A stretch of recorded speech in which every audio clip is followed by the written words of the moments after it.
Model railroading can be very expensive at times, so sometimes you have to get creative and come up with some ways to do things at a lower cost.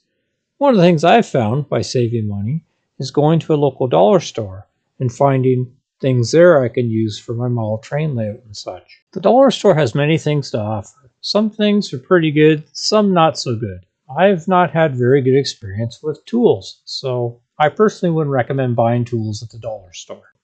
I purchased a rubber mallet at the dollar store, only to have, when I pulled the hammer back and swung it forward, unfortunately, the head of the hammer flew backwards, and anyway, the rest is history.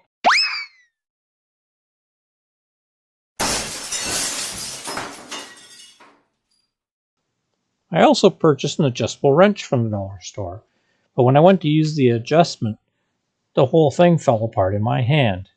Needless to say, I was just a wee bit frustrated. Now, some of the things I found of value at the dollar store were things such as the acrylic paints. You can get a fairly good variety of them, but mind you, if you want to get some more of the select colors, such as your raw umber and burnt sienna, you may have to go to the craft store, but overall their selection's pretty good.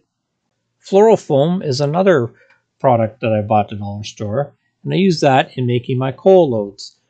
I'll have the attachment or link for that in this video.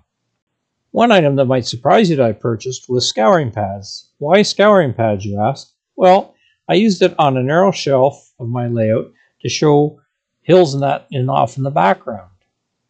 Recently I found something really interesting. It's a small bottle, looks like a paint, but it's actually a stain.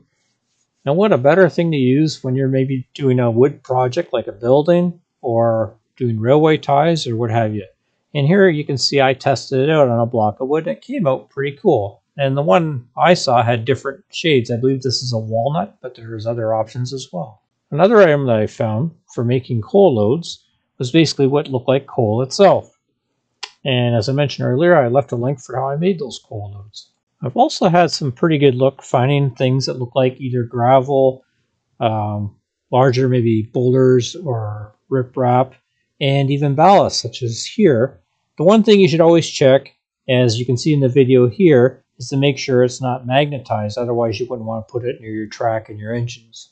So that's about it for some of the things I've found. Mind you, I've had other luck with things such as, white glue, brushes, and things like that.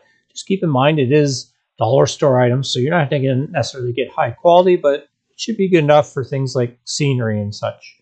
So I hope you found this video informative, and maybe try some of the stuff out yourself, or maybe if you want to send me some notes on some of the stuff you found in the dollar store. Thank you for watching this video. If you like what you saw and wish to see more content on model trains and real trains, please subscribe to my channel.